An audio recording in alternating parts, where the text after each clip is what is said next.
સુવાક્યોનો સાગર.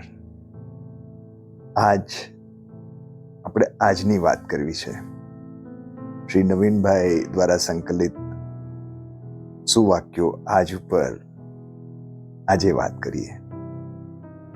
આજનો લહાવો લીજીએ, કાલ કોણે દીઠી.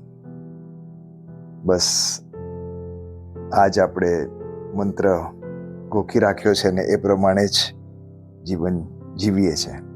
પણ એ ફક્ત લાવવાની બાબતમાં, બાકી બધી બાબતમાં આપણે ફક્ત આવતીકાલની જ ચિંતા કરતા હોઈએ છીએ.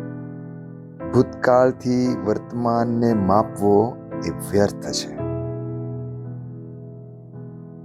આપણી આજ અને આપણી ગઈકાલ એ ઈંટો છે, જેના વડે આપણે આપણી આવતીકાલનું ચણતર કરી શકીએ છીએ. આજ એક મોટી તક છે, એને ઝડપી લો. આજ એ જિંદગીની સૌથી મહત્વની ચીજ છે. તેમ છતાં કોઈને એનું કોઈ જ મહત્વ નથી. બધા જ તેને વેડફી રહ્યા છે. આજનો ઉપયોગ કરો, કારણ કે આવતીકાલ કદી આવવાની જ નથી. જે માણસ આજની 1 મિનિટ બગાડે છે એ વર્ષો બગાડે છે. અહીંયા એક સરસ વાર્તા યાદ આવે છે રાવણની. રાવણના ઘણા બધા અવગુણોની વચ્ચે એનામાં ઘણા બધા ગુણો પણ હતા. જ્યારે શ્રી રામ અને રાવણનું યુદ્ધ પૂરું થયું અને રામનો વિજય થયો ને રામ એમની છાવણીમાં આવીને લક્ષ્મણને સૂચના આપી કે ભાઈ, રાવણ આખરી શ્વાસ ગણી રહ્યો છે. હવે તેની પાસે સમય ખૂબ જ ઓછો છે. એ ભલે આપણો શત્રુ હોય પણ એનું જ્ઞાન વંદનીય છે. રાવણ પાસે રાજનીતિનું અદ્ભુત જ્ઞાન છે. તું જા અને રાજનીતિના મહત્વના પાઠ એની પાસેથી શીખીને આવો. લક્ષ્મણ તરત જ રાવણ પાસે ગયો, 2 હાથ જોડીને વંદન કર્યા અને કહ્યું, આપનું જ્ઞાન અભૂતપૂર્વ છે. હું આપણી પાસેથી રાજનીતિનું જ્ઞાન લેવા આવ્યો છું. રાવણના શ્વાસ લથડી રહ્યા હતા અને તૂટક અવાજે કહ્યું કે ભાઈ, હવે તો મારાથી સરખું બોલાતું પણ નથી. રાજનીતિ વિષય ખૂબ ઊંડો છે, હું આપને શું કહું. લક્ષ્મણે ફરી વિનંતી કરી કે કંઈક તો જ્ઞાન આપો. તો સાંભળ, હું જીવનનું મહત્વનું જ્ઞાન તને આપું છું. ચાહે સંબંધો હોય, રાજનીતિ હોય કે જીવનનું કોઈ પણ પાસું, વર્તમાન સમય ક્યારેય બગાડશો નહીં. આજની ઘડી સૌથી મૂલ્યવાન હોય છે. આજનો ઉપયોગ કરજો. આજે થઈ શકે એવું કોઈ પણ કામ ક્યારેય કાલ પર મુલતવી ન રાખશો.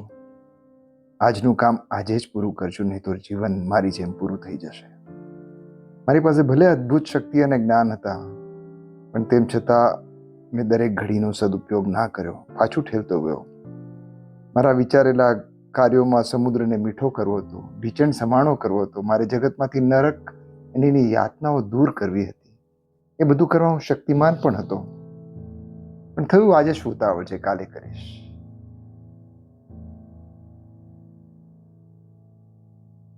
રાવણની એ સલાહ આજે આપણને પણ એટલી જ લાગુ પડે છે. ભવિષ્ય સુધારવું હોય તો આજ એટલે કે વર્તમાન ન બગાડશો. કૃષ્ણની જેમ જીવનની ક્ષણને ભરપૂર માણતા શીખો.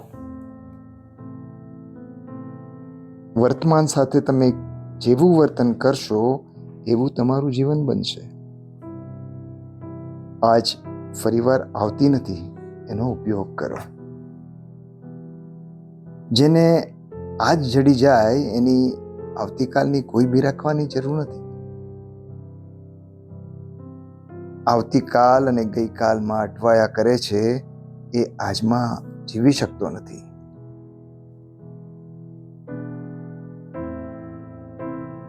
તમારી પાસે કંઈ જ ના હોય તો પણ ચિંતા ના કરો, કારણ કે તમારી પાસે તમારો વર્તમાન તો છે જ.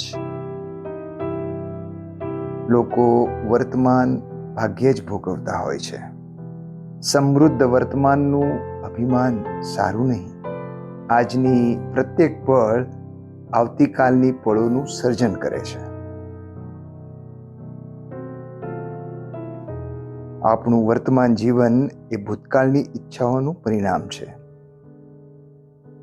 એવું મારા ગુરુદેવ આચાર્ય રત્નસુંદર વિજયજી કહે છે. જે ભલે પાસે કંઈ ના હોય, પણ આજમાં જ બધું છે. આજ ઈશ્વરે દરેકને આપેલી જાદુઈ છડી છે. તો આપણે હવે આજ માટે 5 સંકલ્પો લઈએ. બહુ સુંદર છે, ધ્યાનથી સાંભળજો.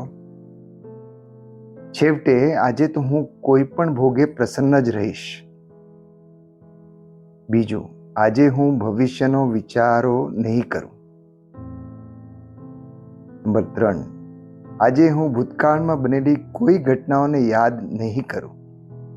4, આજે હું માત્ર અને માત્ર વર્તમાન સમસ્યાઓને ઉકેલવાનો જ પ્રયત્ન કરીશ. એક સામટી બધી મુશ્કેલીઓ હાથમાં નહીં લો.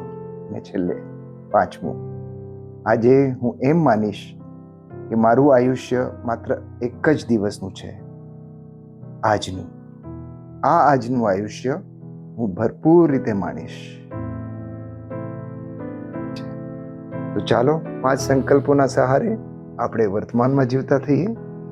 આપનો આજ શુભ રહે, એ જ મંગલ કામના સાથે નાસિકથી અમિતના જય જિનેન્દ્ર.